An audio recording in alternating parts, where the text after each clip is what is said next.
बीबी हो तो ऐसी। एक बादशाह अपने महल की छत पर टहल रहा था। टहलते टहलते उसकी नज़र महल के नज़दीक घर की छत पर पड़ी, जिस पर एक खूबसूरत औरत कपड़े सुखा रही थी।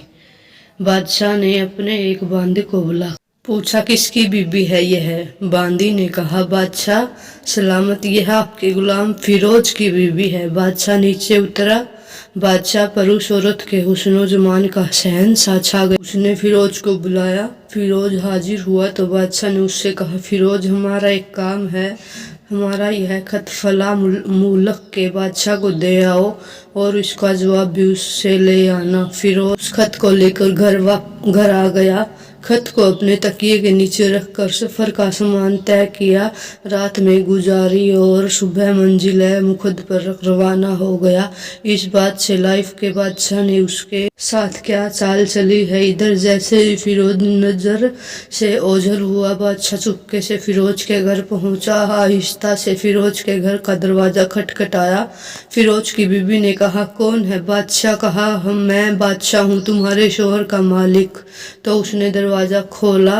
बादशाह आकर बैठ गया। फिरोज की बीबी ने हैरान होकर कहा, आज बादशाह सलाम, यहाँ हमारे गरीब खाने में? बादशाह ने कहा, मैं यहाँ मेहमान बनकर आया हूँ। फिरोज की बीबी ने बादशाह का मतलब समझकर कहा, मैं अल्लाह की पनाह चाहती हूँ आपके तरह आने से जिसमें मुझे कोई खैर नजर नहीं आ रही। बादशाह ने गुस्से में कहा, ए लड़की, क्या कह रही हो तुम?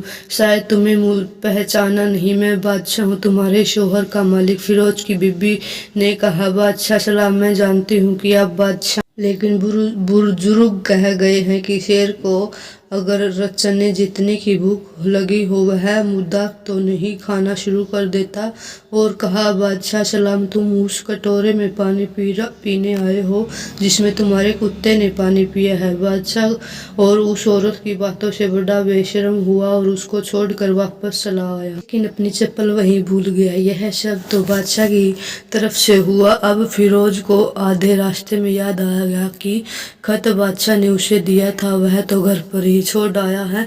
उसने घोड़ों को तेजी से वापस मोड़ा और अपने घर की तरफ फिरोज अपने घर पहुंचा तो तकिए के नीचे से खत निकालते वक्त उसकी नजर पलंग के नीचे पड़े बादशाह के चप्पल पर पड़ी, जो वह जल्दी जल्दी में भूल गया था। फिरोज चकरा कर रह गया और वह समझ गया कि बादशाह ने उसे सफर पर सिर्फ इसलिए भेजा था ताकि वह मतलब पूरा कर सके। फिरोज किसी को कुछ बताए बगैर चुपचाप घर से निकल गया। खत लेकर वह चल पड़ा और काम खत्म करने के बाद बादशाह के पास वापस आ गया। बादशाह ने उसे इनाम में तौर पर 100 दिनार दिए। फिरोज दिनार लेकर बाजार गया और औरतों के लिए इस्तेमाल की कीमती कपड़े और कुछ तोहफा भी खरीद लिए। घर पहुंचकर बीबी को सलाम किया और कहा, चलो तुम्हारे मायके चलते हैं। बीबी ने पूछा, यह क्या है? कहा, बादशाह ने इनाम दिया है और मैं चाहता हूँ कि तुम यह पहन कर अपने घर वालों को भी दिखाओ जैसे ही आप चाहते हैं। बीबी तैयार हुई और अपने वालिदैन के घर अपने शोहर के साथ रवाना हुई। दामाद और बेटी को उनके लाए गए तोहफों को देखकर वह लोग बहुत खुश हुए। फिरोज बीबी को छोड़कर वापस आ गया। 1 महीना गुजरने के बावजूद ना बीबी का पूछा ना उसको वापस बुलाया।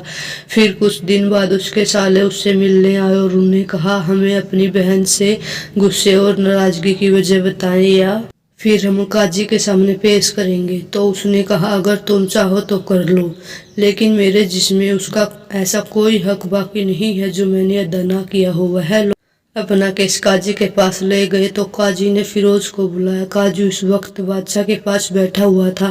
लड़की के भाइयों को ने कहा, अल्लाह बादशाह सलामत और काजी साहब को सही सलामत रखें। काजी साहब, हमने एक सरसब्ज बाग दरख्त फलों से भरे हुए और साथ में मीठे पानी का कुआं इस शख्स के हवाले में दिया था, तो इस शख्स ने हमारा बाग उजाड़ दिया, सारे फल खा लिए, दरख्त काट लिए और कुएं को खराब करके बंद कर दिया। काजी फिरोज की तरफ मुतवज्जे होकर पूछा, हाँ लड़के, तुम क्या कहते हो इस बारे में? फिरोज ने कहा, काजी साहब, जो बाग मुझे दिया गया था वह उससे बेहतर हालत में मैं किया है जैसे पहले था। उन्होंने कहा, हाँ वैसे ही हालत में किया है, लेकिन हम उससे बाग वापस करने की वजह जानना चाहते हैं। काजी ने कहा, हाँ फिरोज, तुम इस बारे में क्या कहते हो? साहब मैं बाग किसी बुगत या नफरत की वजह से नहीं छोड़ा, बल्कि किसी इसलिए छोड़ा कि एक दिन जब मैं बाग में आया तो उसने मैंने एक शेर के पंजों के निशान देखे, तो मुझे खौफ हुआ कि शेर मुझे खा जाएगा। इसलिए शेर के इफ्कान की वजह से मैंने बाग में जाना बंद कर दिया। बादशाह को टेक लगा हुआ यह सब सुन रहा था, उस पर बैठ गया और वहाँ फिरोज अपने बाग की तरफ अमन और मुस्तकिल होकर जाओ। अल्लाह इस कसम में कोई शक नहीं है कि शेर तुम्हारे बाग आया था, लेकिन वहाँ पर ना तो कोई असर छोड़ सका, ना ही पत्ता तोड़ सका और ना ही कोई फल खा सका। वह वहाँ पर थोड़ी देर रहा और मासूम होकर लौट आया। खुदा की कसम मैंने कभी तुम्हारे जैसे बाग के गिर्द लगे मजबूत दीवारें नहीं देखी। फिरोज अपने घर पर लौट आया और अपनी बीबी को भी वापस ले आया। ना तो काजी को पता चला और न ही किसी और को कि माजरा क्या है। क्या खूब बेहतर है अपने अहलो अयाल के राज को छुपाना कि लोगों को पता ही न चले, घर के भेद किसी पर जाहिर न होने दे।